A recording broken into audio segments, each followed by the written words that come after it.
Hi guys, welcome back to my channel. তো আজকের get ready with মিটা তোমাদের সাথে শেয়ার করলাম, কারণ যাচ্ছিলাম হচ্ছে একটা পাখির শো দেখার জন্য। সেটার ভিডিও আসতে চলেছে, তাই চ্যানেলটা অবশ্যই সাবস্ক্রাইব করতে ভুলো না যারা যারা পাখি ভালোবাসো। তো আমিও পাখি পার্সোনালি খুবই পছন্দ করি, আমার ঘরে আগে ছিল। তো তারপর আমি পাখির শো দেখতে যাওয়ার জন্য একটা নর্মালি হোয়াইট কালারের টি শার্টটা চুজ করি, আর তার সাথে ব্ল্যাক কালারের জিন্স। তারপর স্কিন প্রিপারেশান ভালোভাবে করে নিই, কারণ হচ্ছে মেনলি আমি বেশি তো কিছু ফাউন্ডেশন বা বেশি কিছু অ্যাবড়া চ্যাবড়া সাজবো না, যাই হোক তাই জন্য তারপরে প্রাইমার ইউজ করি। প্রাইমারটা বসে বসে তখন ইয়াররিংসটা পরে নিই, তারপর আইব্রোটা সেট করে নিই, তারপর ফাউন্ডেশন ইউজ করে নিই। ফাউন্ডেশনটা খুব ভালোভাবে ব্লেন্ড করে নিতে হবে, কারণ ফাউন্ডেশন যদি ভালোভাবে ব্লেন্ড না হয় তাহলে শীতকালে ওই জিনিসটা না একটু কেকি লাগে দেখতে আর কি।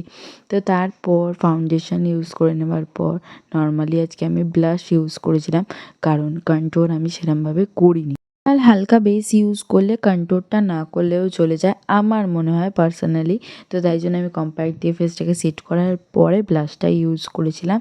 তো তারপর আমি নর্মাল কাজল ইউজ করেছিলাম, কারণ আমি লাইনারটাও ভাবলাম সেদিনকার স্কিপ করে দিই। আর বেশিরভাগ আমি লাইনার না অত পড়ি না, বেশিরভাগ আমি কাজল দিয়ে আর কি সেরে দিই কাজটা। তারপর মাস্কারা ইউজ করে নিই, আর মাস্কারা খুব ভালোভাবে কোট ইউজ করতে হবে যাতে চোখটা একটু বড় দেখতে লাগে। যাই হোক, তারপর লিপস্টিক ইউজ করে নিই। এইভাবেই পুরো লুকটা কমপ্লিট করি, আর পারফিউম তো ভোলা যাবে না।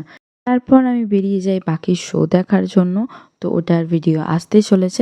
এটা কিরম লাগলো অবভিয়াসলি কমেন্টে জানাতে ভুলো না, আর ভিডিওটা ভালো লেগে থাকলে লাইক করতে ভুলো না। আর দেখা হচ্ছে নেক্সট ভিডিওয়ে। আজকের মতো টাটা। আর চ্যানেলে নতুন এসে থাকলে অবভিয়াসলি চ্যানেলটা সাবস্ক্রাইব করে দিও।